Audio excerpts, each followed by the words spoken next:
Transformaciones del espacio geográfico durante el siglo XX. El espacio geográfico es una construcción social, económica, cultural y política, la cual es conformada a partir de la interacción entre el ser humano y el medio que lo rodea. La configuración de esta interacción depende de dos variables. Primero, de las acciones del ser humano que se pueden desarrollar gracias a que se sostienen en un entorno en específico. Y segundo, que estas acciones humanas modifican el entorno en el cual acontecen a lo largo del tiempo. Una de las principales características del espacio geográfico, considerado como una construcción social, es que es un producto inacabado, es decir, que las interacciones que afectan el ambiente varían y seguirán variando con el paso del tiempo. Por eso es que la manera en que se configura hoy el espacio geográfico es diferente a la de la época de nuestros antepasados y seguirá cambiando para las futuras generaciones. Durante el siglo XX en nuestro país se llevaron a cabo una serie de procesos económicos que provocaron importantes transformaciones en el espacio geográfico. En términos espaciales, cada proceso económico se ha relacionado con un lugar específico del territorio en un tiempo determinado. Sin embargo, ambas referencias, temporales y espaciales, no son absolutas, pues las consecuencias de estos procesos se extendieron a otros sectores del país. Los principales procesos económicos del siglo XX que veremos serán el auge salitrero, la gran minería del cobre, la industrialización por sustitución de importaciones, la reforma agraria y la apertura económica a los mercados internacionales. El impacto del ciclo salitrero en el Norte Grande. Durante la segunda mitad del siglo XIX comenzó a aumentar la demanda de salitre en las zonas de Tarapacá y Antofagasta, situación que dio paso a una serie de modificaciones en estos lugares en donde se ubicaban los principales yacimientos de caliche. Los yacimientos de salitre estaban dispuestos en forma de extensos mantos ubicados a escasa profundidad, lo que permitió realizar labores mineras en un amplio territorio, también conocido como una explotación minera extensiva. Este tipo de explotación favoreció la instalación de múltiples centros mineros que explotaban el salitre de forma simultánea. Además, la aridez de la zona no permitió el desarrollo del sector agropecuario necesario para proveer de alimentación a la mano de obra que trabajaba en el lugar, por lo que estos centros productivos solo dependían de la venta del nitrato sin poder realizar otras funciones económicas. El alimento lo obtenían importándolo desde el centro y sur del país. Los cambios territoriales ocurridos en el Norte Grande fueron consecuencia directa de la exportación salitrera, además de otros factores asociados, como la gran mano de obra que se trasladó a la zona, lo cual obligó a una importante transformación del espacio geográfico debido a sus requerimientos de servicios públicos, alimentos e infraestructura. Las oficinas salitreras fueron la unidad básica de la explotación salitrera en el Norte Grande. Entre sus principales características tenían las instalaciones industriales necesarias para el procesamiento de caliche, los medios para transportarlo y el equipamiento para su distribución. Además, contaba con diferentes tipos de viviendas para los trabajadores y sus familias y las pulperías. En las oficinas salitreras de mayor envergadura existían también hospitales, escuelas, piscinas y teatros. El surgimiento de las oficinas salitreras provocó la expansión de puertos como Antofagasta, Tocopilla y Mejillones. Además, surgieron poblados basados en actividades de servicios, los cuales contaban con centros médicos, educacionales, comerciales y de entretención. También, en torno a las oficinas salitreras y pueblos asociados a la explotación del salitre, se levantaron diferentes estructuras como una extensa red ferroviaria que conectaba las diferentes salitreras entre sí y con puertos marítimos. También se crearon diferentes obras de ingeniería para abastecer de agua a los yacimientos, como represas, captadores de agua, etc. Por último, es necesario considerar la utilización de recursos naturales para la explotación minera, la cual hasta 1920 necesitaba de una gran cantidad de energía calórica, ya que se utilizaba agua a alta temperatura para separar el salitre del resto del caliche. El uso de esta técnica provocó que recursos naturales como el tamarugo fueran usados como combustible de manera intensiva, lo cual puso en peligro de extinción a esta especie. Además, significó la eliminación de gran parte de la cubierta vegetal, lo que generó una fuerte erosión y degradación de la tierra. Debido a la crisis económica de 1929, junto con la creación de salitre sintético, las ventas de salitre bajaron estrepitosamente. Esto trajo como consecuencia el cierre definitivo de la mayoría de las oficinas salitreras y quedaron sin utilizar extensas líneas de ferrocarriles. Por su parte, el nuevo auge del cobre y otras actividades económicas permitió que los puertos de Antofagasta, Tocopilla y Mejillones siguieran existiendo e incluso expandiéndose. La gran minería del cobre. Durante los primeros años del siglo XX, la inversión de capitales extranjeros, principalmente de Estados Unidos, generó las condiciones para iniciar la gran minería del cobre. El interés se basaba en la creciente demanda mundial del mineral, utilizado en la confección de tuberías y cables eléctricos. Se comenzó así con una extracción intensiva y el uso de alta tecnología para su procesamiento. En pocos años, y especialmente tras la crisis del salitre, la explotación de cobre pasó a ser una de las principales actividades económicas del país. Existen dos tipos de mina para extraer el cobre, la mina subterránea y a rajo abierto. La extracción a rajo abierto es un proceso en el cual la obtención del mineral se realiza en la superficie de la tierra. Este tipo de minería implica un alto grado de alteración de la superficie y generalmente se realiza cuando el yacimiento se encuentra en escasa profundidad o el terreno presenta características que no permiten la construcción de minas subterráneas. Por otro lado, en las minas subterráneas, el proceso de obtención del mineral se realiza mediante la construcción de diversos túneles, sistemas de ventilación, pilares y otras estructuras que permiten optimizar la extracción del producto y aumentan la seguridad de los trabajadores. Aunque el impacto que este tipo de minería tiene sobre la superficie terrestre es menor que la mina a rajo abierto, también requiere de la extracción de roca estéril. Este tipo de minería generalmente se utiliza cuando los yacimientos se encuentran a gran profundidad y el terreno tiene la estabilidad necesaria para permitir los grados mínimos de seguridad durante la extracción del mineral. La mayor parte de los yacimientos de cobre se encuentra en la cordillera de los Andes, la cordillera de la Costa y el desierto de Atacama.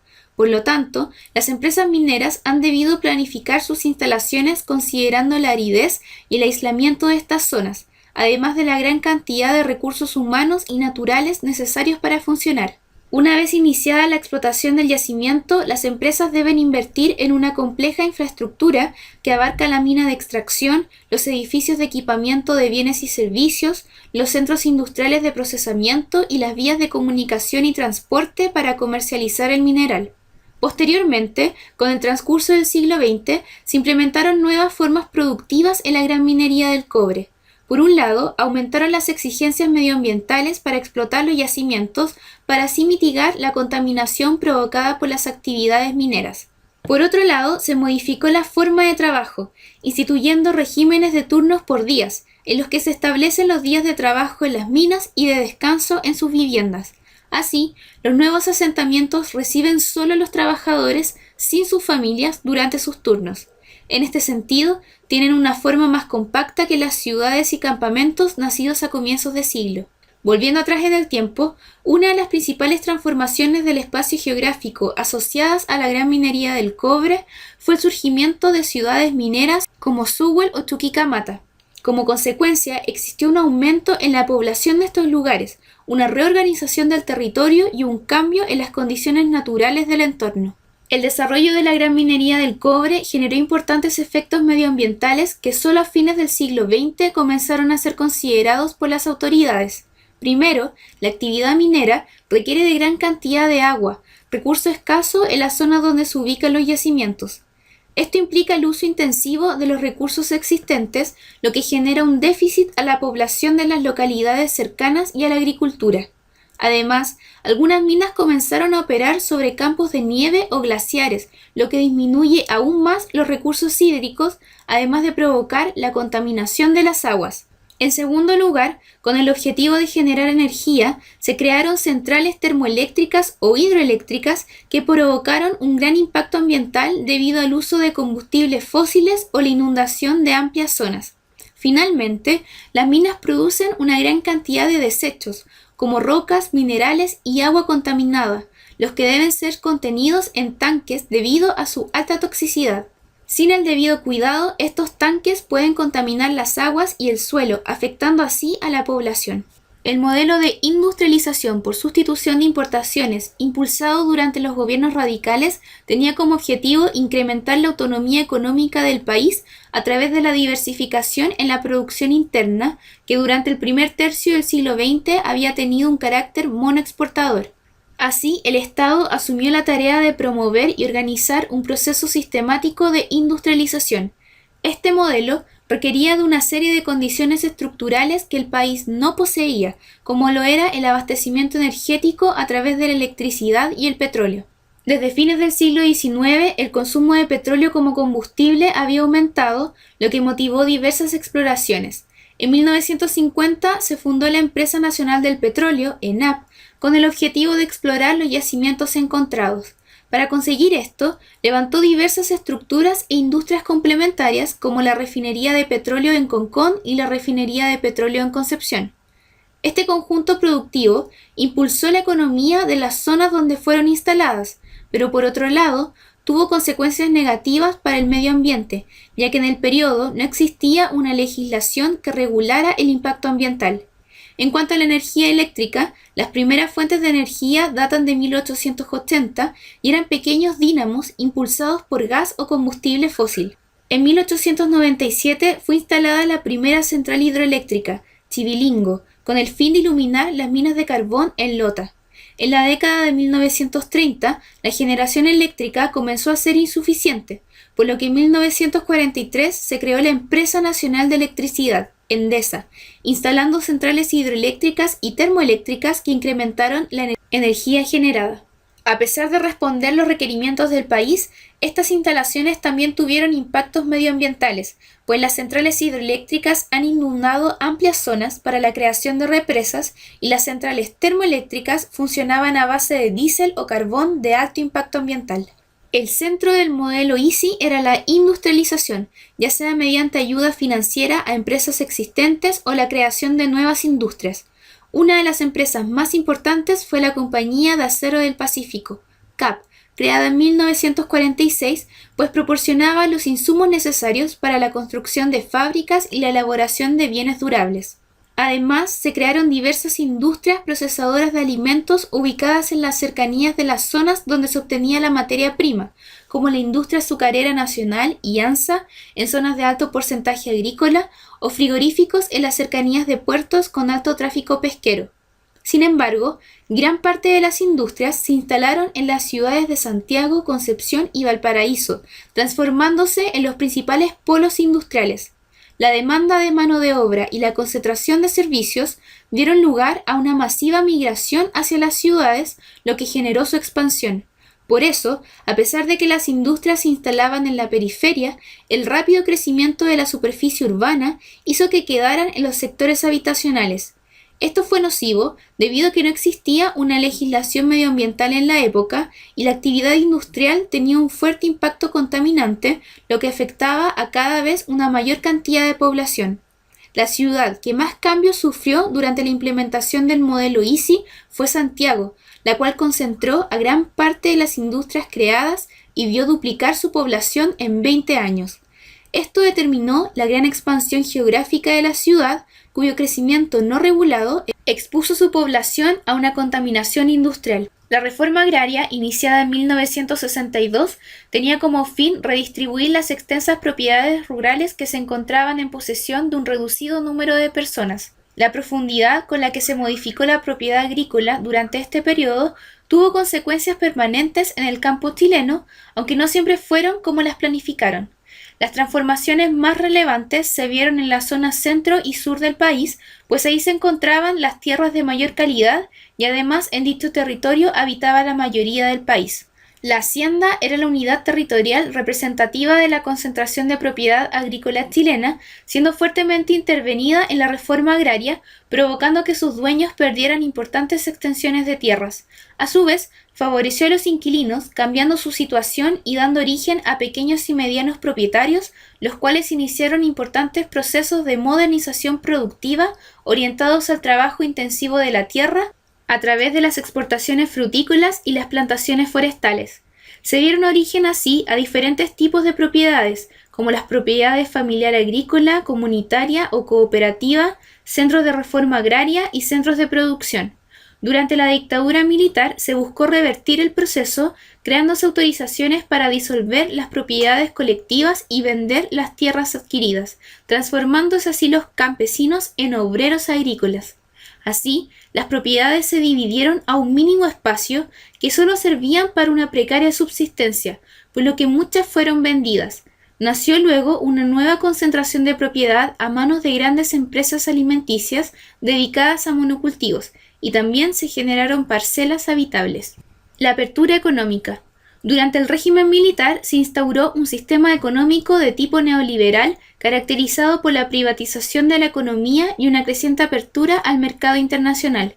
Un concepto de gran importancia es el de ventajas comparativas, es decir, que en un contexto de libre mercado, un país tiende a especializarse en la producción de aquellos bienes en cuya elaboración es más eficiente, en nuestro país de materias primas, e importa aquellos productos en los cuales su eficiencia es menor, en nuestro caso, productos manufacturados. En las zonas rurales, las condiciones climáticas y el tipo de suelo favorecen la actividad agrícola debido a la alta productividad de tierras y los bajos costos de producción. Además, se modernizaron los procesos productivos, lo que permitió intensificar la explotación. En la zona norte se desarrolla principalmente la industria minera del cobre y la industria pesquera. En el norte chico se desarrollan actividades agrícolas en los valles transversales relacionados con los frutos, en especial la uva, para la producción de vino y pisco. En la zona centro aumentan en importancia las actividades agrícolas, especialmente el cultivo de frutas y maíz. Además, se expandió la actividad silvícola, favoreciendo la producción de celulosa. En la zona sur existe un incremento de la actividad agrícola y ganadera en los valles y en la costa la actividad silvícola. Además, se inicia la industria salmonera, y ya en la zona austral existe gran cantidad de actividad agrícola e industria salmonera. Además, ocurrió una reestructuración de los focos industriales, es decir, el surgimiento de nuevas industrias y el cierre de aquellas que no pudieron hacer frente a la llegada de nuevos productos importados. En este contexto, algunas industrias locales disminuyeron su producción o desaparecieron. En otros casos, las producciones locales encontraron importantes mercados en el extranjero. En el norte, la gran minería del cobre continuó creciendo gracias a las inversiones de privados y el Estado. En la zona centro se desarrolló la silvicultura abasteciendo la industria de celulosa y en la zona sur se experimentó el auge de la salmonicultura, lo que activó la economía de la zona. Durante el régimen militar se liberalizó el mercado del suelo mediante la rebaja de impuestos a las transacciones de propiedades o a la privatización de tierras estatales. Una de las principales consecuencias de esto fue el crecimiento desordenado de las ciudades, lo que ha tenido un alto impacto en las zonas rurales que las circundan, pues el límite entre la ciudad y el campo ha sido desplazado.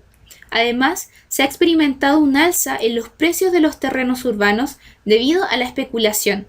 Gracias a esta alza, en la actualidad se construyen viviendas cuyo tamaño es mucho menor a las construcciones de mediados de siglo y los sectores menos acomodados han debido adquirir viviendas en zonas cada vez más alejadas del centro urbano, profundizando una creciente segregación socioeconómica. Modernización de las redes de comunicación.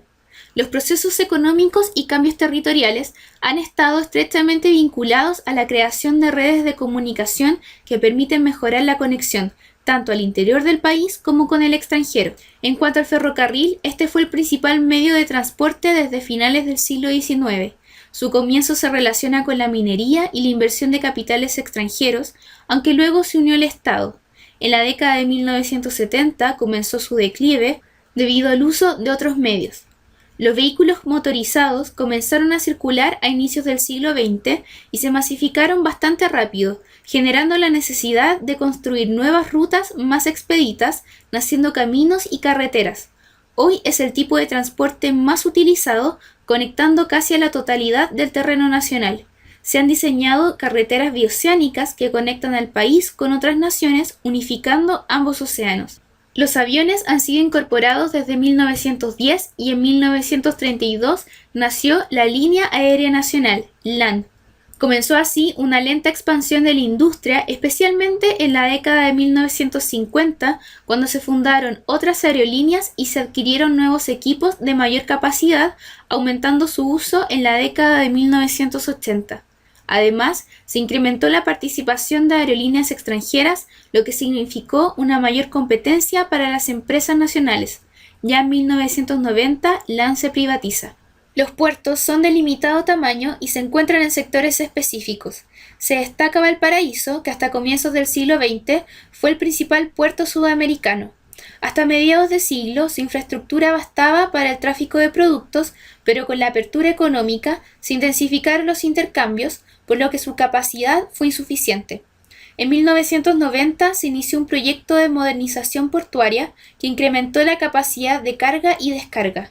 En la actualidad, gran parte del comercio internacional se realiza por mar, lo que convierte a los puertos en zonas de alta importancia estratégica.